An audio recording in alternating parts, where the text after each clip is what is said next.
Telugu cinema స్వర్ణయుగంలో ఎన్నో సినిమాలకు తమ నటనతో వెలుగులు తీసుకువచ్చిన చీకటిలోనే మిగిలిపోయిన కళాకారులు ఎందరో ఉన్నారు. వారిలో ఇద్దరిని ఈ వీడియోలో గుర్తు చేసుకుందాం. టాకీల తొలి దశకంలో అంటే 1936లో వచ్చిన సతీ తులసి చిత్రంలో కథానాయికగా నటించిన శ్రీరంజనికి చెలికత్తెగా రంగప్రవేశం చేసిన పువ్వుల లక్ష్మీకాంతం ఒకరు. ఆ తర్వాత దశావతారాలలో కూడా నటించారు.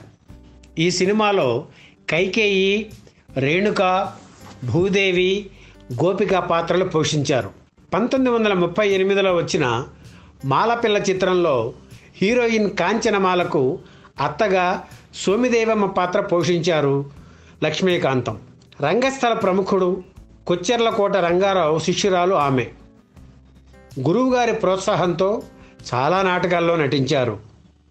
పాటలు, పద్యాలు పాడడంలో మంచి నైపుణ్యం ఉండేది.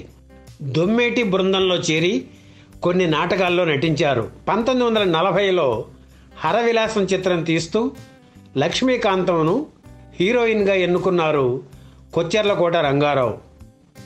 పారుపల్లి సుబ్బారావు హీరో. అయితే రంగారావు ఆకస్మిక మరణంతో ఆ సినిమా ఆగిపోయింది. దాంతో తన సొంత ఊరు ఏలూరు వెళ్ళిపోయారు ఆమె. కంభంపాటి కన్నయ్య ప్రోత్సాహంతో ఏలూరు పురపాలక సంఘానికి కౌన్సిలర్గా నామినేట్ అయ్యి 1941 నుంచి 48 వరకు ఆ పదవిలో ఆమె ఉన్నారు.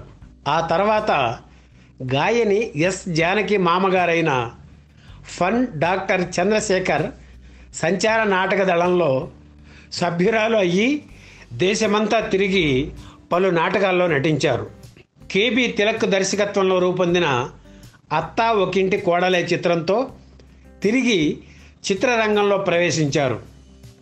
సినిమా రంగంలోకి లక్ష్మీకాంతం తిరిగి రావడానికి హాస్యనటుడు రమణారెడ్డి కారకులు.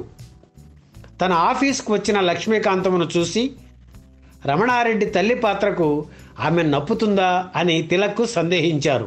బాగా చేస్తుంది, మీరు సందేహించకండి, మీరు షూటింగ్ పెట్టుకోండి, రష్ చూసిన తర్వాత నచ్చకపోతే షూటింగ్కైన ఖర్చు అంతా నేను పెట్టుకుంటాను అని అభయం ఇచ్చారు రమణారెడ్డి. అయితే రష్ చూడకుండానే సెట్లో లక్ష్మీకాంతం ప్రతిభ చూసి తిలక్ ఆశ్చర్యపోయారు. ఇక మద్రాస్ వదిలి ఎక్కడికి వెళ్ళవద్దని ఆమెకు గట్టిగా చెప్పారు.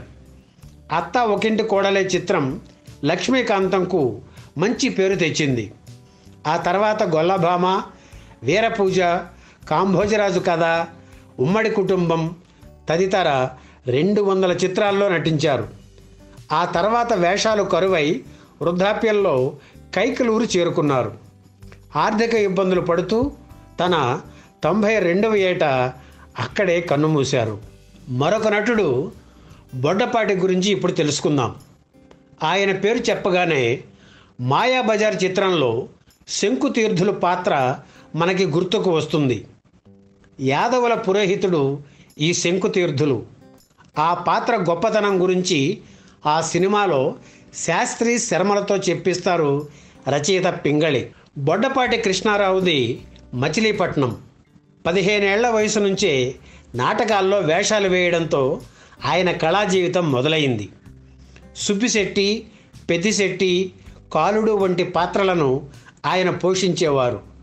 హాస్య పాత్రలతో అలరించిన బొడ్డపాటి హాస్యంభుది అనే బిరుదు కూడా పొందారు. మచిలీపట్నంలోని ఎలిమెంటరీ స్కూల్లో టీచర్గా పనిచేసిన బొడ్డపాటి తొలి చిత్రం 1954లో వచ్చిన అమర సందేశం. అందులో తాత వేషం వేశారు. ఇక అక్కడ నుంచి చాలా చిత్రాల్లో నటించారు. వినాయక చవితి చిత్రంలో వినాయకుడిగా నటించింది ఈయనే. అందులో యదువీరుడుగా కూడా నటించారు. చింతామణి, బాటసారి, ముందడుగు, మహాకవి కాళిదాసు, మాయాబజార్, గుండమ్మ కథ తదితర చిత్రాల్లో నటించారు. బొడ్డపాటి స్కూల్ మాస్టర్ అని ఎన్టీఆర్కి తెలియడంతో తన పిల్లలకి ట్యూషన్ చెప్పమని అడిగారు. ప్రతిరోజు ఉదయమే ఎన్టీఆర్ ఇంటికి వెళ్ళి ట్యూషన్ చెప్పి ఆ తర్వాత షూటింగ్స్కి వెళ్ళేవారు బొడ్డపాటి. ఎన్టీఆర్ సొంత చిత్రాల్లో నటించేవారు బొడ్డపాటి.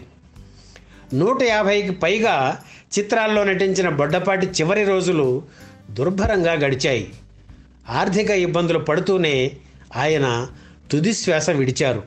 ఈ వీడియో మీకు నచ్చితే లైక్ చేయండి, షేర్ చేయండి, వెంటనే సబ్స్క్రైబ్